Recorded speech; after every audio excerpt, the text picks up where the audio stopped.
be some noise. Okay, welcome, welcome. So I'm grateful to be here with you today.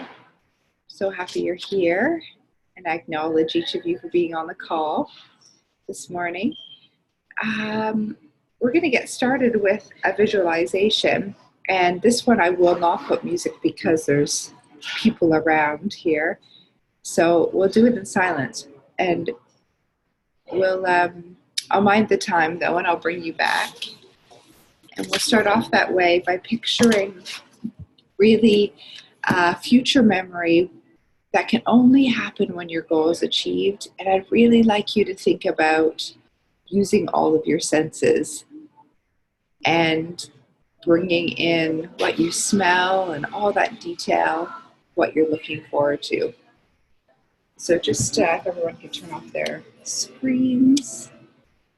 So if I move as well. Uncross your arms and legs.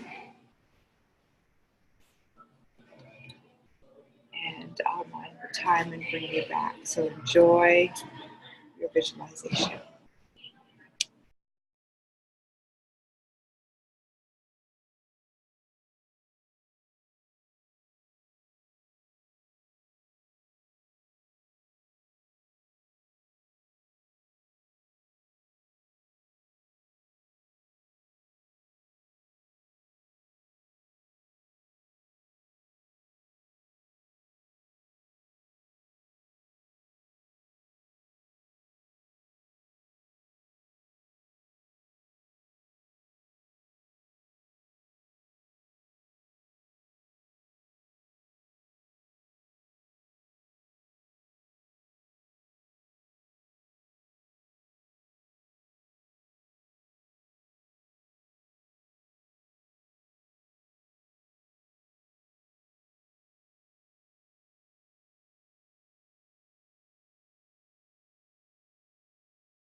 As you bring yourself back, acknowledge yourself.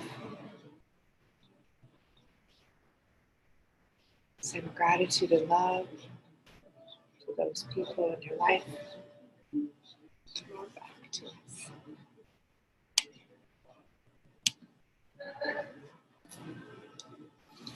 It's really great. When there's no music, it's a little bit more discipline for you to stay focused. Have you noticed? It's a good test for your will.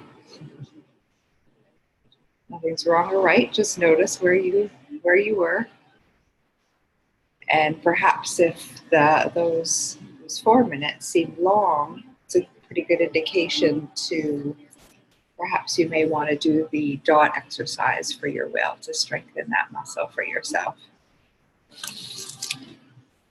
It's a really important muscle. Once your will muscle, with your ability to focus, especially on your fantasy, especially on your goal achieved, it really serves all the other areas of your life, because once you learn to focus there, you can focus on anything and you become way more effective in your tasks, and you'll notice that they take less time.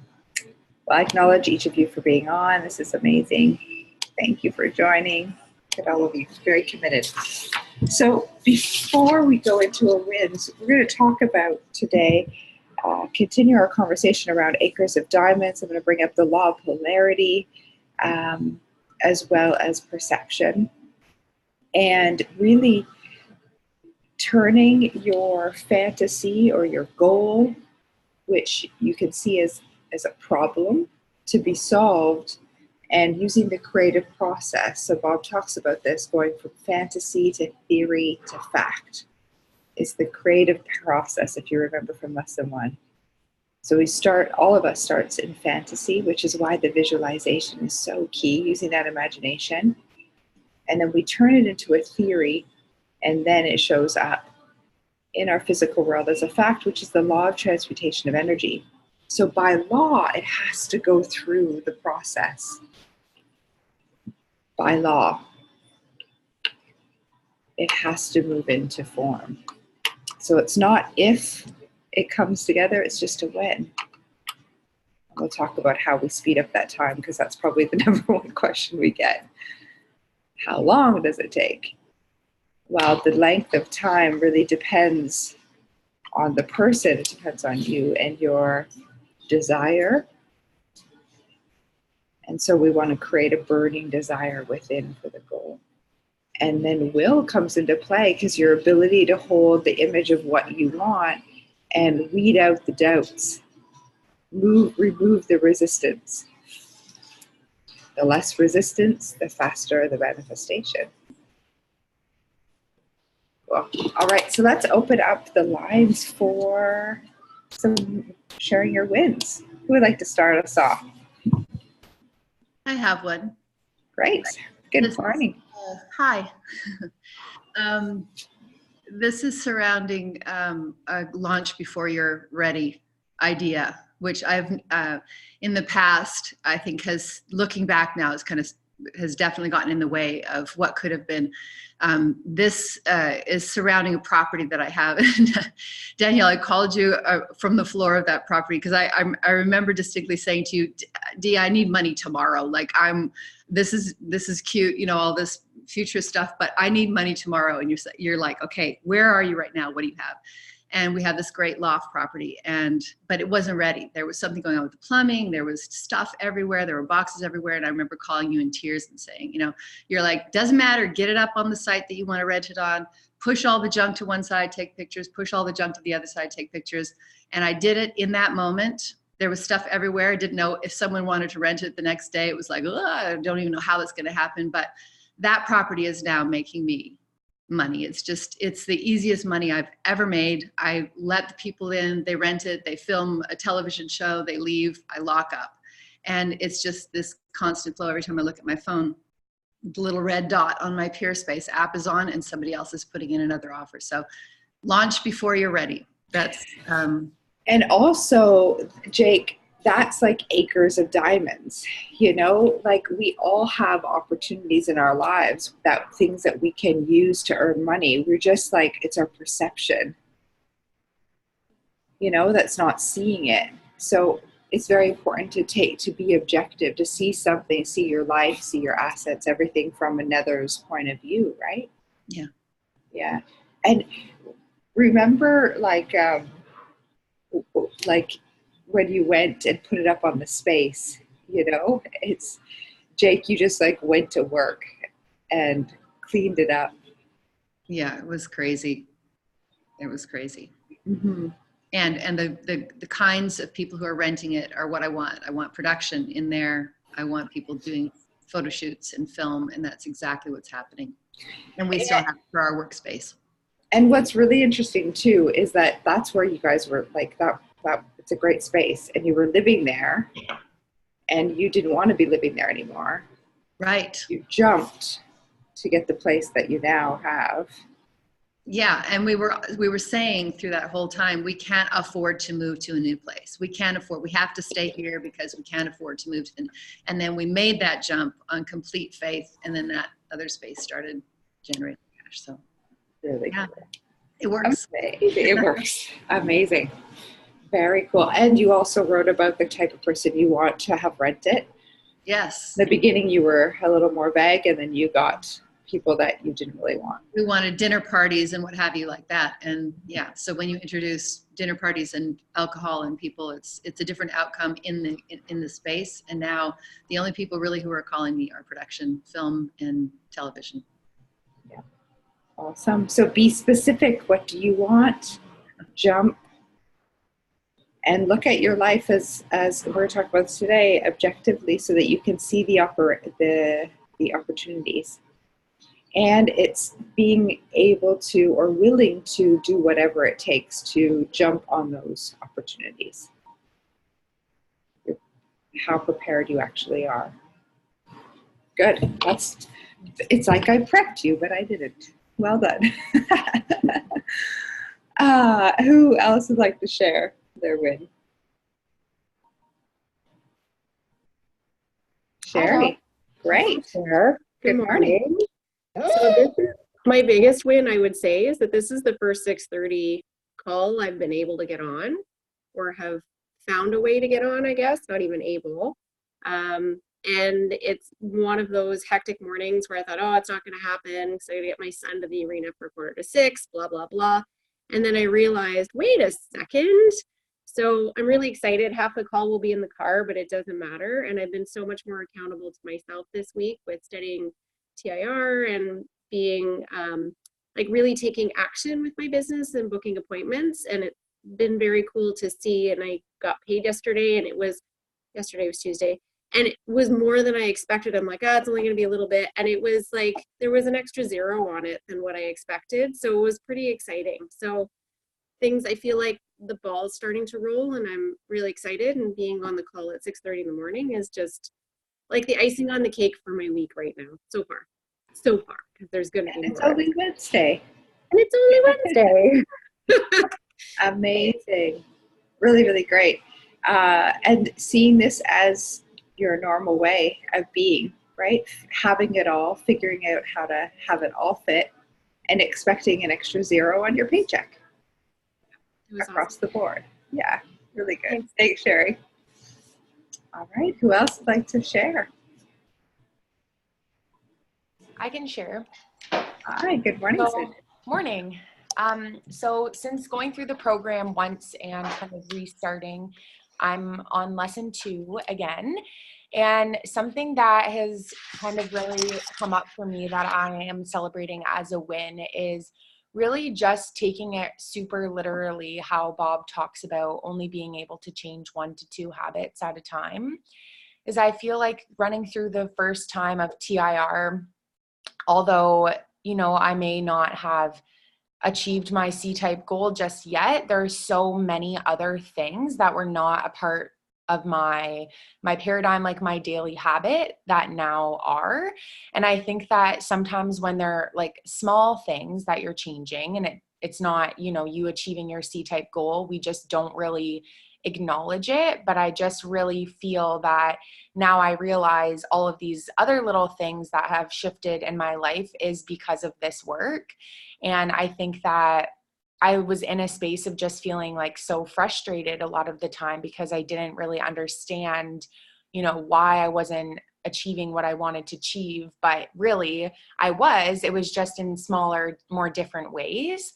And so really just having that kind of click for me the other day while I was studying was a huge win for myself, because I think that sometimes we can feel like very frustrated doing this when the results aren't showing, but really the results are showing. It was just in many different ways. And so I was celebrating that as a really big win, just that awareness that, yes, a lot has changed, and, my paradigms and habits are changing. And, yes, it may not be that C-type goal just yet, but all of these little things are adding up to be able to get to where I want to go. That's awesome. And I think about the story 3 feet from gold. Like we keep taking action and, you know, it's right around the corner, like always having that perception that it's like could be the next person you're talking to or the person right now. Like it's always just right there. I also, one thing that I found interesting is going back and looking at the notes that I took in the very beginning and how I even wrote.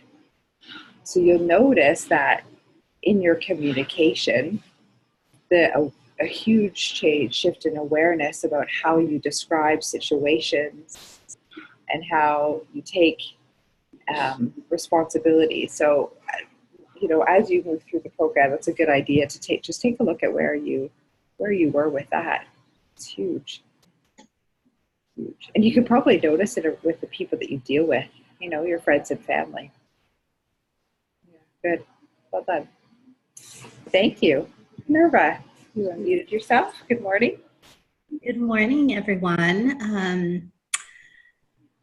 Wow, this has been a huge change for myself, waking up earlier than normal. So I get up at 5:15. I study and for an hour, and you know, I appreciate Sydney for sharing that it takes a while and things start to change.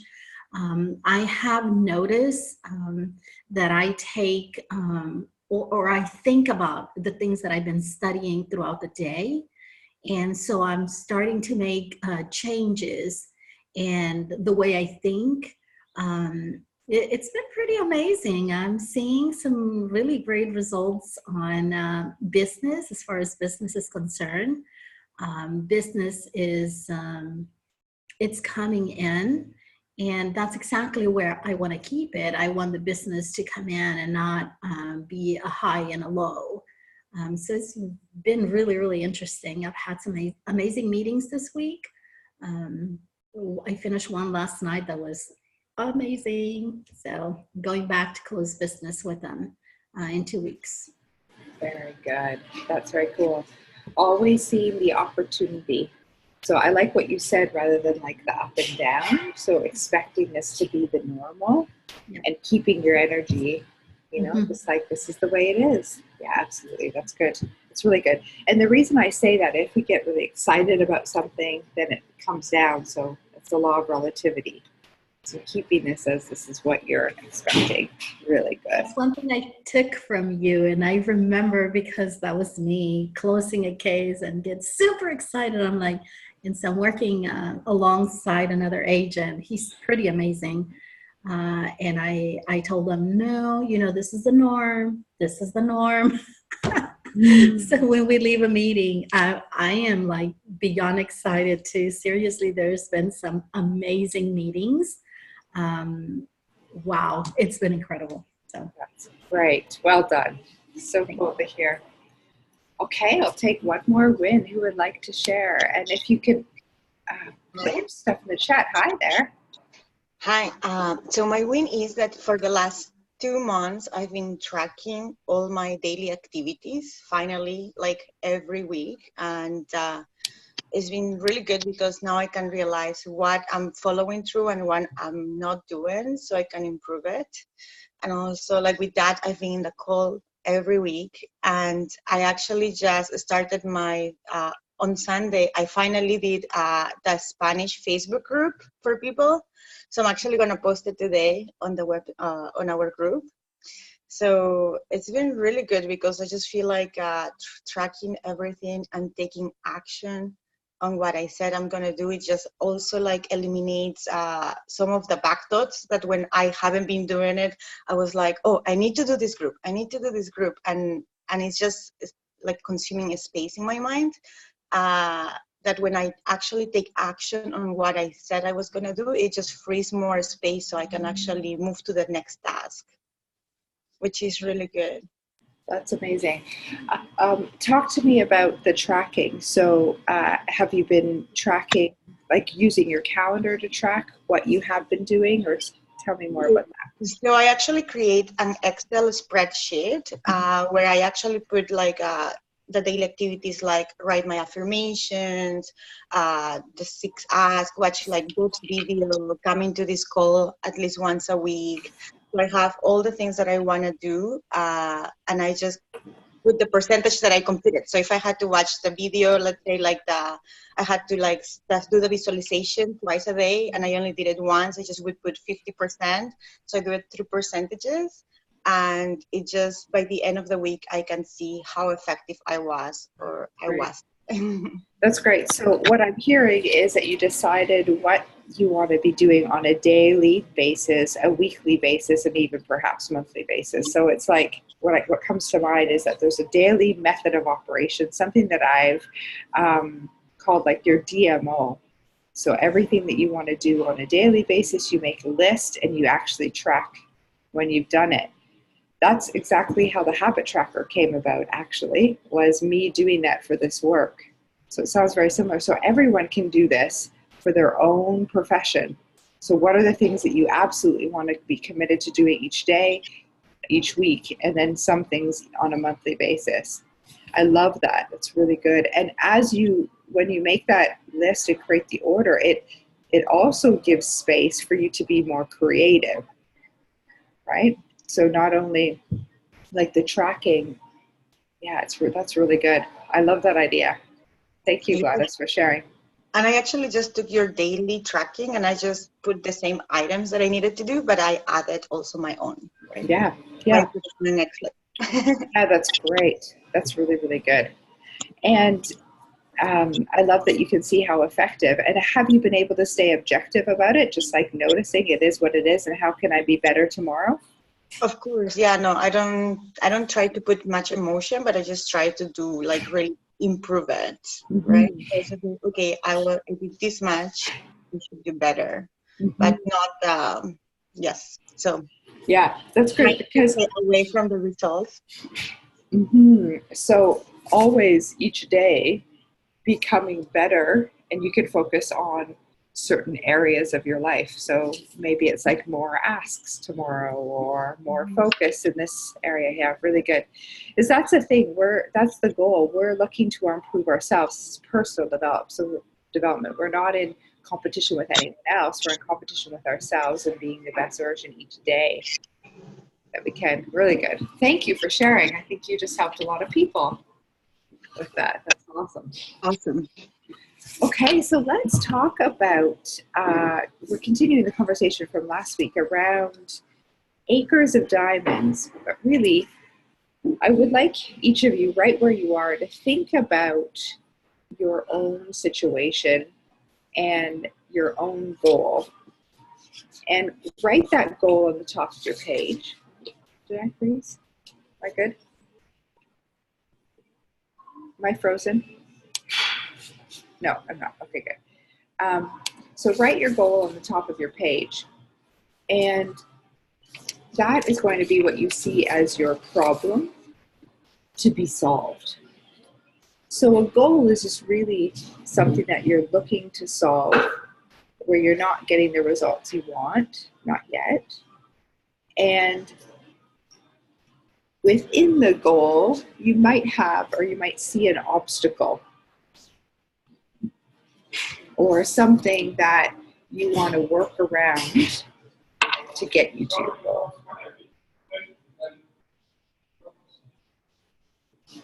And if you write objectively, so like Gladys was saying, take the emotion out. So if your goal represents the problem to be solved, or perhaps there's an obstacle specifically within this goal or this path, what we want to do is mentally, and we talked about this last week, work our way around the problem. So we want to see our problem from different points of view. And there's always opportunity within a problem or an obstacle. And that's important to understand. So each obstacle, anything, it doesn't matter what it is in your life, there's always opportunity. And this goes back to the 3 steps. It is what it is. Harvest the good, forget and forgive the rest. And when you're thinking about this, you're going to engage your imagination and fantasy muscle. Because if you think about it, your goal, and Bob talks about this, if you remember the triangle in lesson 1, your goal, you start thinking about your goal in the fantasy, and you create a picture using your imagination of what you want. And if you start seeing your goal as the problem to be solved, you can use your imagination about like how, now you start asking like the how can I solve this problem? And in order to move the fantasy to a theory, then to a fact in your physical world, which is the law of the transmutation of energy, you have to ask yourself 2 questions to go from fantasy to theory. And these 2 questions are extremely important. Are you willing and are you able? And in lesson 1, I think a lot of people don't maybe miss this. These 2 questions, are you willing and are you able? So Bob goes into detail about why we're able, because we have unlimited potential. We're human beings with unlimited potential. Both science and theology show this. But I want you to ask yourself, do I really believe that I have unlimited potential? And we may see other people on this call, like I'm looking at Kathleen, your face right now. It's on my screen, like, well, she can do it. Like I see Kathleen, look at how she is on social media. Of course, she can get her goal, but can I? So we often think that other people can do things that we cannot, which is not true. We often recognize in others these good traits, and we downplay what we can accomplish. Have you noticed that? And Earl Nightingale, Bob, if you've seen him at a seminar or seen a recording of a seminar, he talks about the story of watching one of his mentors on stage speak. And Bob's at the back of the room and said, wow, like he's so good. I would love to be him. I could never do what he's doing. And then he heard Earl Nightingale's recording of The Strangest Secret play over in his mind, saying, well, this is an interesting fact. When we think that others can do things that we cannot. That's exactly what he means, that each of us have this unlimited ability. So when you say, am I able, check for yourself. Do you believe that truly, truly, truly, it's the thought behind the thought. It's that little voice, that little con artist.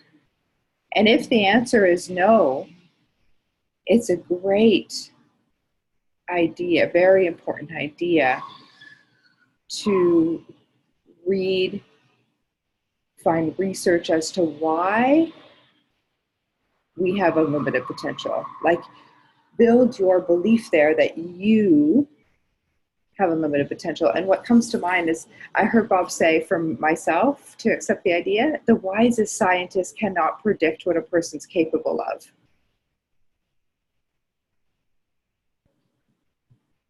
And when scientists are asked, what's it going to take a rocket ship to the moon, the will to do it was the answer. The will to do it. Will is a muscle. Your will, your persistent activity, your will to do it. Which brings us back to the second question. Am I willing? Am I willing? And what does that mean? Am I willing to do what it takes?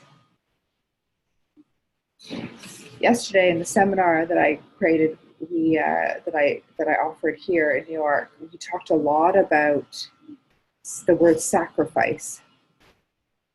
And when we talk about are you willing, often that word comes up.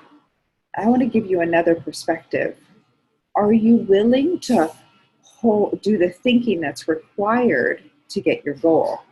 Are you willing to hold the image of your goal achieved rather than the doubt and the worry and the way that the average people are thinking out there? Because only a small percentage of people are thinking this way. Are you willing to go against the masses? Are you willing to be consistent in that thought energy, that thought thinking that you're doing?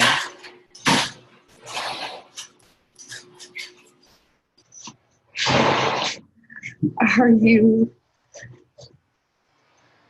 and then you can ask too, like, are you willing to serve in the area which you're dedicated to serving, you know? And then maybe that's where the word sacrifice can come up, because are you willing to perhaps, you know, give up a favorite show, or, you know, for your goal to prospect or for an event? And though I'd really like you to be careful or be mindful of the common idea of sacrifice, where the idea that you can't have it all, because that isn't true. You can have your family and your career and the million or whatever it is for you. Okay, so that's not what we mean by are you willing. Really important to just check in there. So as you ask yourself those two questions, what happens when you say yes to both are you willing and are you able? What is that? Does anyone know? Is it kind of like where you start to like think of all of the different ways that it can be achieved? Mm-hmm. Yeah. So like how you talked about like last week in the group about like getting all of your things done in the morning, like using your, you know, creative side to figure out how you're going to make that work. Ah, okay, good. I see what you're saying. So when I use the example of getting on the call with Bob, yeah. Okay, yeah. So you start to use your thinking muscle to think about how everything can happen and fit in. Yeah, that's good. And as you start to think that way, so what you're doing is that's one of your muscles is the reasoning muscle, your thinking muscle. So you start to think about that fantasy. And after you decide what you want, so the what is up to you. And it doesn't matter what it is, but you have to know what you want, right? You've got to know that fantasy, the goal. And then after you know the what, you can start to ask the how. And the how is your using again your imagination, but to start seeing opportunity about some action that you can take. And it's important that you connect and use your intuition when you're asking the how, as well as your reasoning muscle. I saw it in the chat. I think it was Shelley that said decision. It's a committed decision. So once you answer those two questions and you say yes, and you truly have thought about those two, and you have to think, so it's not a blind yes. Does that make sense? Like actually journal about that. Am I willing? Am I able? So that you internally see it as you. Like, are you willing? Are you able? Once you say yes, you've made a committed decision. And there's a difference between commitment and interest. Remember, this is a Ken Blanchard quote. When you're interested, you're going to do things when it's convenient. Like what Sydney was saying, you know, when it's convenient to get on this webinar. When it's convenient to do your asks. When it's convenient, Jake, to take your bookings. When it's convenient only. But when you're committed, you're going to do whatever it takes, and you'll accept no excuses, no reasons. And Napoleon Hill says you have either your excuses, reasons, alibis, or you have your goal. And any time, and guess what your paradigm's in harmony with? Your excuses, reasons, and alibis. Guess what your friends are in harmony with? Unless it's Jake and my bestie in this group, then she's in harmony with my goal.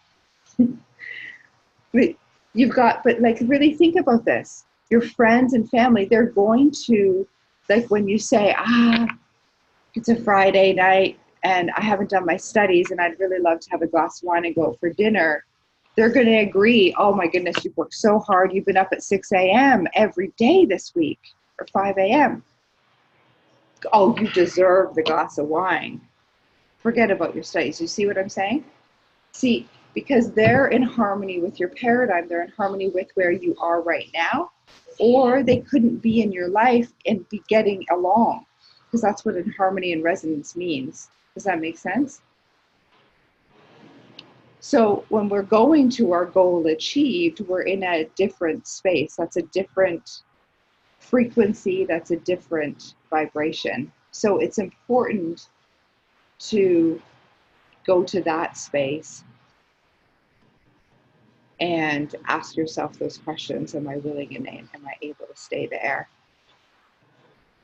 Any questions or comments about that? Minerva, I saw you laughing, so your friends have influencing your Friday wine. Can I ask a question, Danielle? Yes, please. With the whole like being willing versus and able, being willing to give up things, I'm assuming your mindset needs to be not one of annoyance or disappointment that you're giving things up or sacrificing, right? Because when you say sacrifice, often there's sort of like a mental association that you're being deprived of something. So instead, it's that you're replacing. You're not really sacrificing. You're replacing, right? Is that yeah? So that's sense?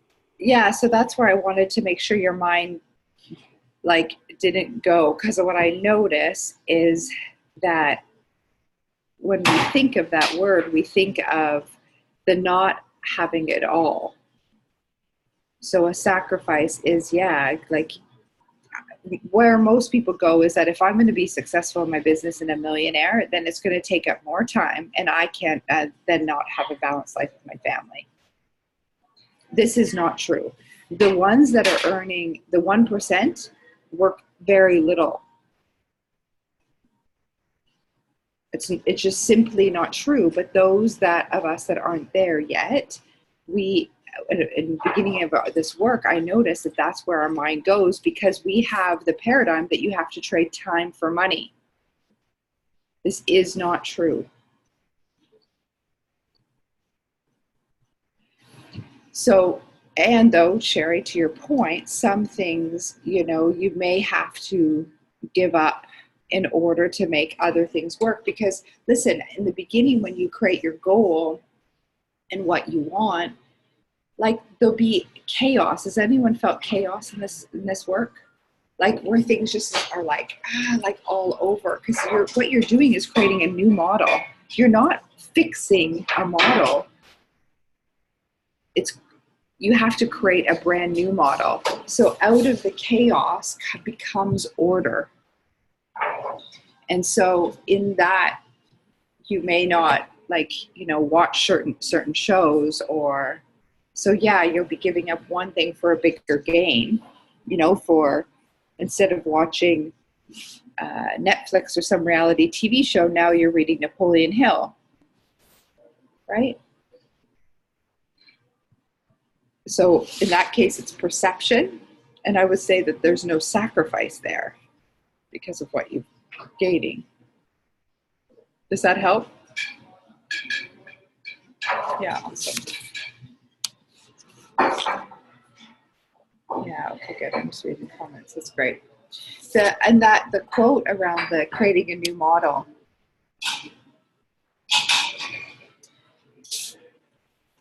I often hear people say, I'm working on my paradigm. I don't want you to work on your paradigm. I want you to release the paradigm or the parts of the paradigm that don't serve you. The working on implies that there's like a fix, and it's like, but it's more like let go of and create new. Create the paradigm.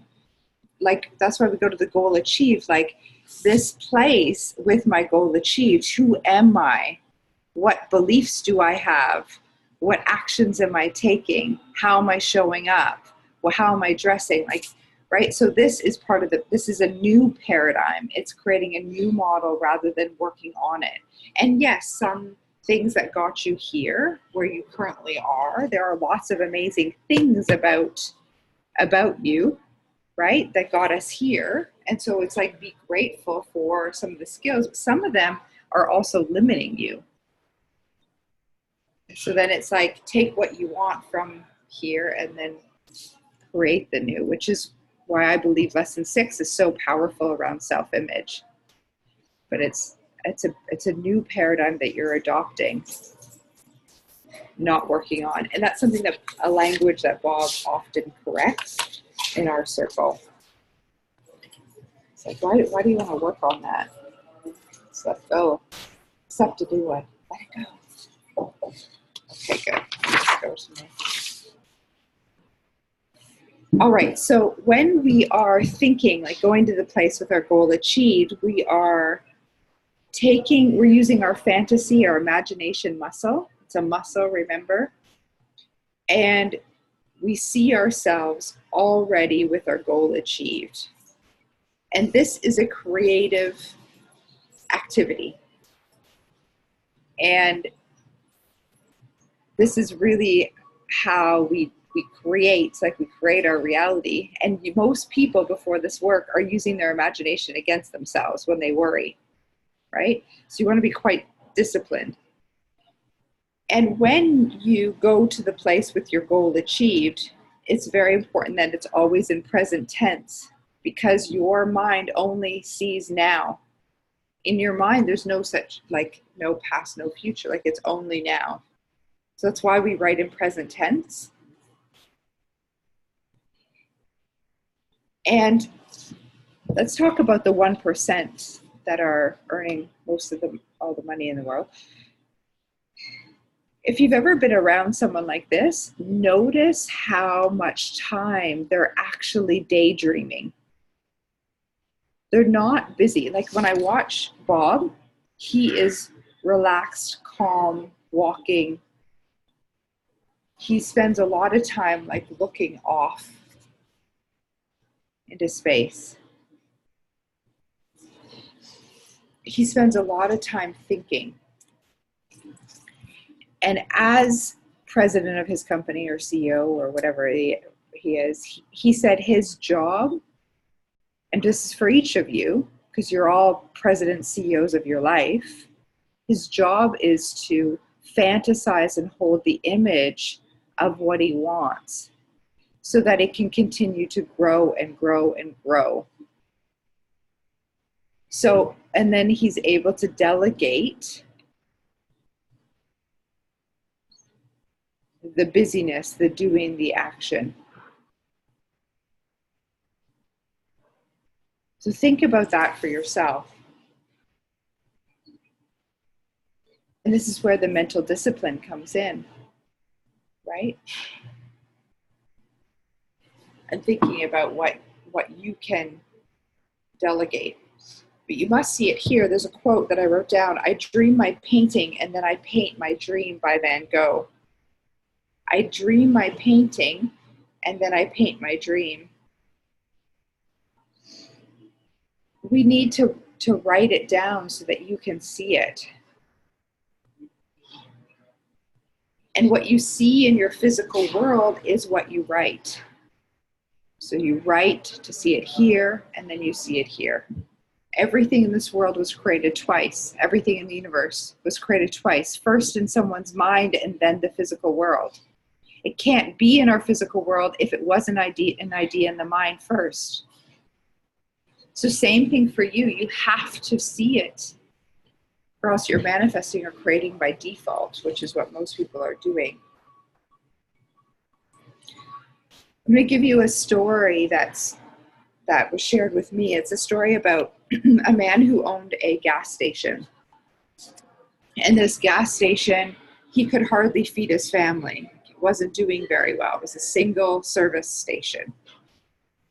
And where most people would have been worried about how bad business is and really talking about how bad business is. This is like the way that, people over there, out there live their life. They're constantly talking about their current results, aren't they? the economy's la la la, my business is la la la, and we're constantly, that's how we're programmed to talk about how things are. So this man, you know, business was not good when you looked on paper. And most people in his position would be worried. And he went a different way. And the idea really came to him when a man in a flashy car drove in to get gas. And he started thinking about, oh, I should be in that man's business, obviously, not in my own, owning a gas station. And most people do the same thing. They look at other people doing well and they're like, well, what are they doing? Like, what did they do to create their millions? But it doesn't matter the what. So Bob created his millions cleaning floors, you guys. Cleaning floors. There's people that are creating millions, but, you know, one woman just read her story, again, creating underwear that were really tight. Remember those Spanx? It doesn't matter the what. So let's go back to this gas station. So what the man decided to do, rather than be like, well, it was me, he started asking himself, understanding the law of compensation is around service rendered. The question he asked himself was, how can I increase my service today? How can I increase my service today? How can I increase my service to my current customers, to people that can come in to the world? How can I serve more? So it's serving more people, creating better service, perhaps going deeper into a service I already offer. There's lots of angles for you to think about this in your own life. So the law of compensation is how well you do your job. So this guy owned gas. He provided a pump and a driveway to pull in. So think about this for what your main business is, and then think about everything around it. What else do people need when they contact you?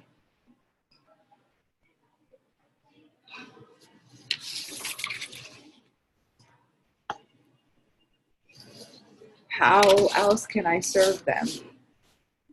What are the other things that I can offer, because it's multiple streams of income you're interested in creating?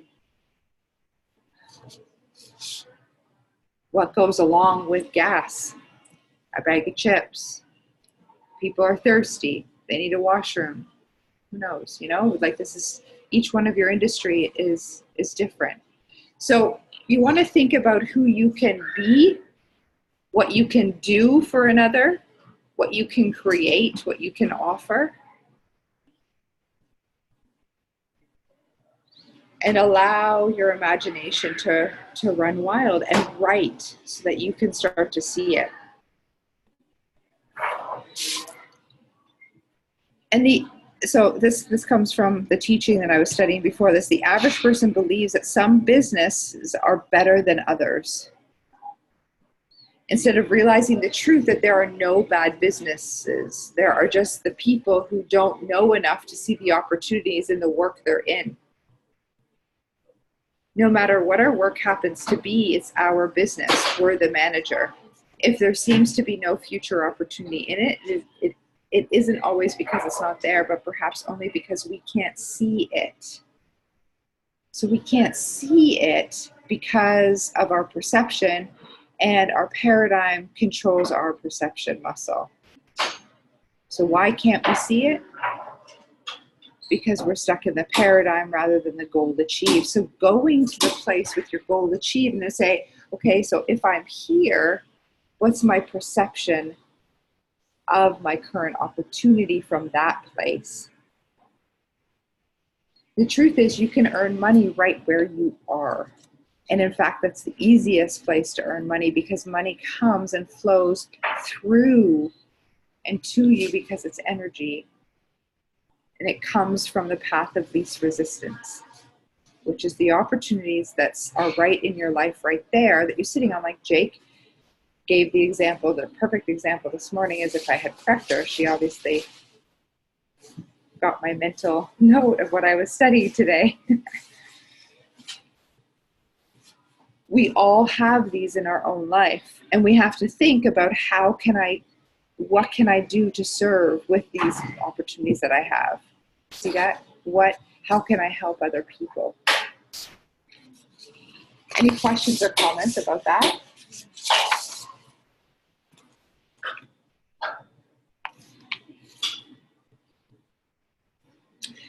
So our paradigm often puts ourselves in a position too where we limit our own growth.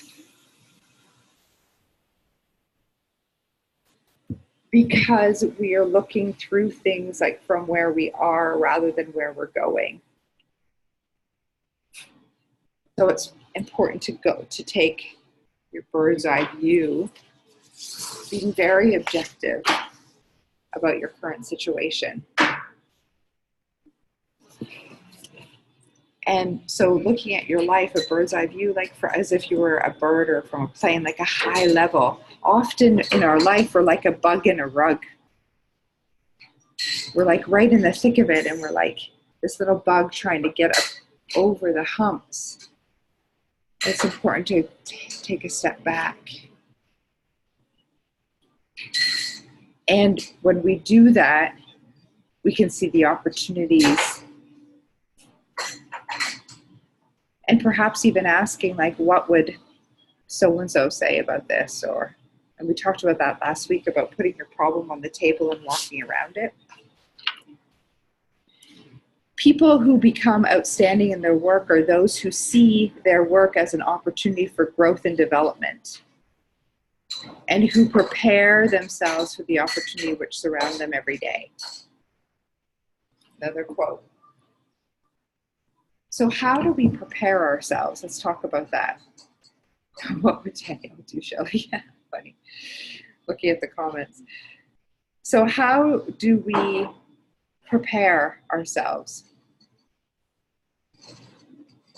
I think about using our imagination muscle to see what we really want, and visualizing, and then from there asking the question, like, how could I increase my service, or what could I be doing today, so that ideas can come. And be willing to jump at the opportunities when they show themselves, even if it's scary. So the willingness to bet on yourself is very important.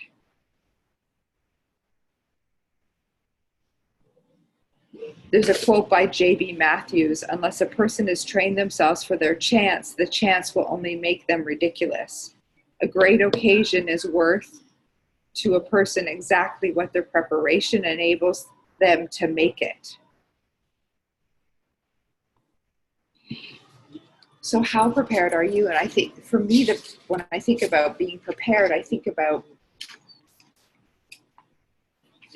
the fantasy piece about what everything can be, the imagination. And if I didn't think it was impossible, and looking at your life in all of its parts, from, what are my assets, like what Jake did, what are you sitting on? What acres of diamonds do you have? And it takes imagination to see that the rough stone is actually a diamond. Does that make sense?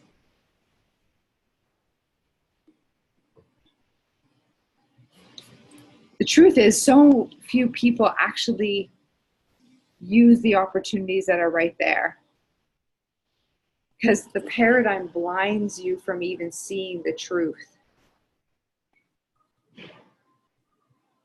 The paradigm influences how you even use your imagination, how big you dream. And so it's important to go outside, and ask yourself those questions. If I didn't think it was impossible. I love that question. If I had no restrictions, what would I be doing? And then really entertaining the idea. And when you entertain the idea, you go from your conscious mind to the subconscious mind. And how do you do that? The line across you here, the stick person, the language is emotion. So getting emotionally involved with your idea is how you inject your desire to that idea. And the desire chapter in Think and Grow Rich is very important. And I highly recommend reading it and knowing offhand the 6 steps. Does anyone know the 6 steps?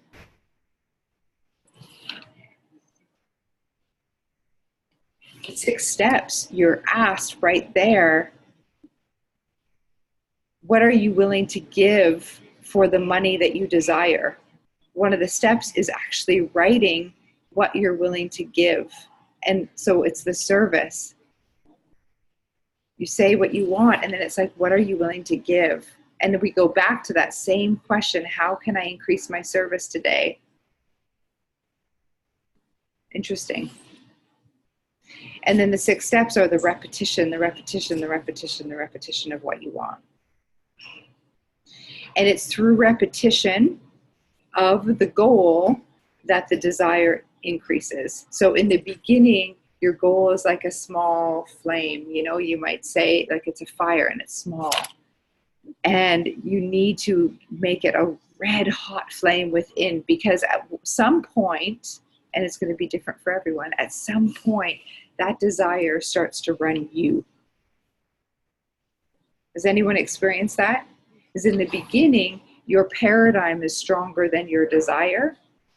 And so you need discipline, you need persistence to keep repeating the goal, even though the little voice says, who do you think you are? La, la, la, la, la, la.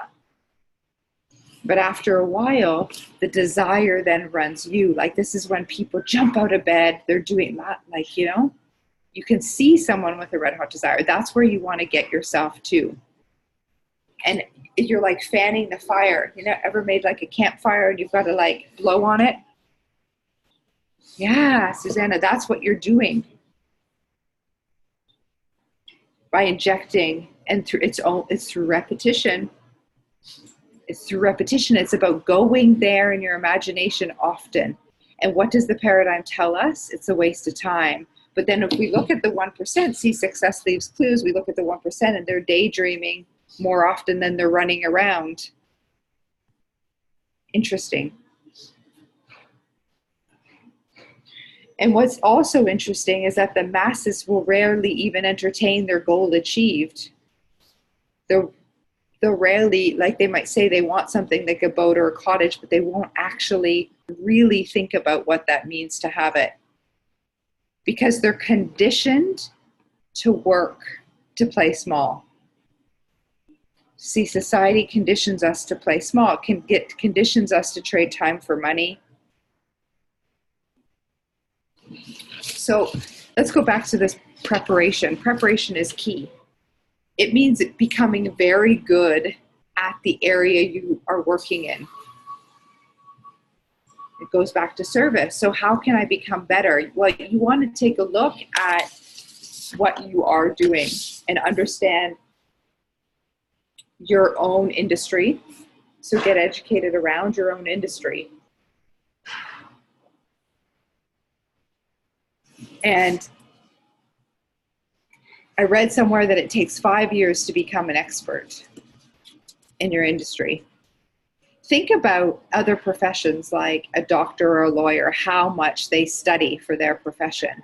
Ask yourself, have I studied? Have I prepared like that? Have I practiced? You know, we wouldn't want a surgeon giving you plastic surgery on your face that, you know, has practiced, I don't know, 10 hours over the last month, right? So ask yourself, where can I gain more knowledge about my industry? Become a student of your industry. And prepare and really think about it. The next place is your actual role within the industry. So you want to take a look at your company or your industry and then your specific role within it. and look for examples. And number 3, the third area that you want to study is people. And you want to study yourself first so that you can understand others. And I'm immediately reminded of leaving others with an impression of increase, that lesson. Study people. Since you're serving people, you have to understand people. This is who you're serving. And you have to know how to get along people. This is really going to get along with people. This is going to determine your success. And when you prepare in this way, new ideas of how you can increase that service will come to you. And it's looking for gaps in your industry or problems that you can solve. You know, I think about Spanx and the wild success there. Like, she realized a problem to solve and solved it. There are problems or areas to solve in your field that you can help people with. So go and do some writing, thinking about that. Okay, as I wrap, let me check my notes here. Okay, this is a quote I wrote down. Remember these words. No man can become rich, no woman, no man can become rich without enriching others. Anyone who adds to prosperity must prosper in turn. Think of ways and means by which you can increase your contribution to your industry, to your clients, and you'll begin to notice a wonderful change in your world. And the minute that you adopt this attitude, you've joined the top 3% of the people in the world who've virtually removed all competition. You're creating rather than competing. You're affecting life rather than just being affected by it. You are becoming a creator and a giver to life instead of just a receiver. Cool. What did you get from today? What can you implement? Anyone like to share?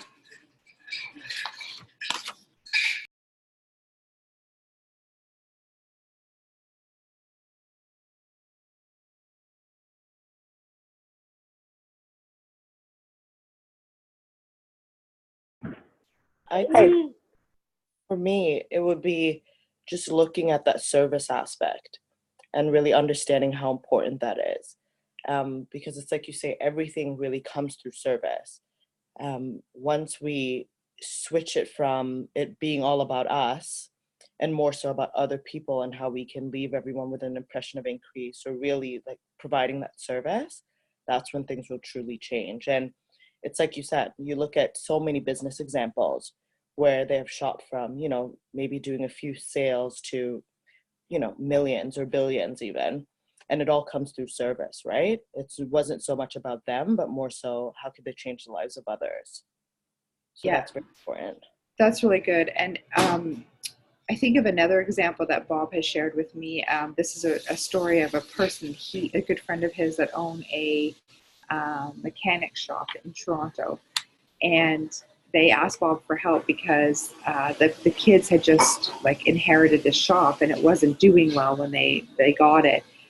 And Bob said, I want you to think about put your mind in your client's like viewpoint, in their perception when they come into your shop, and think about like all of their, like what do they want, what are they worried about, and really get into their own minds and what do they need. And through some brainstorming, some real thinking from this perspective, the kids notice that when the cars come in to get something fixed, like an oil change, most of the cars are dirty. So they thought, how could we go back to the question, we want to turn our business around. The first question is then, how can I increase my service? And so they decided that they were going to, without being asked or without being paid extra, every time they changed oil, they cleaned the car, they detailed the cars. This one idea transformed this business in Toronto, this mechanic shop, this oil lube shop. And so much so that it now apparently has like a lineup for people to get their oil changed at this one mechanic. Because ever notice your car seems to run better when it's clean?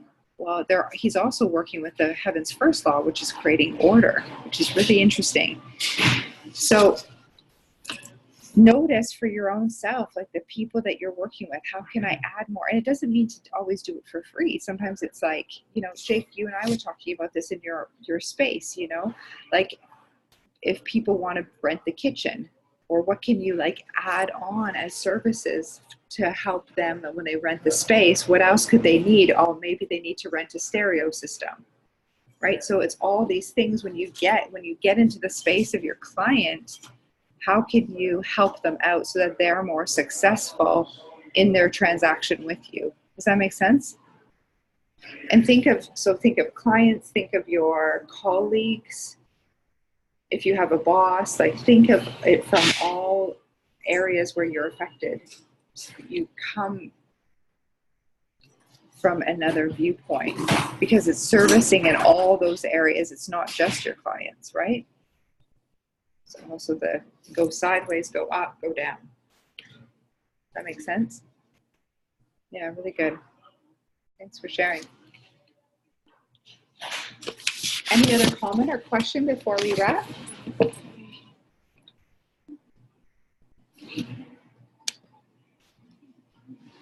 Great, thank you. Well, have a wonderful day today. Expect abundance. I'd love to hear your wins. I know there's lots more on the call, so post them in the group. Today you'll notice there's a Wednesday win post, so if you post them in there, we'd love to hear from you. So thanks so much and expect abundance. Bye guys.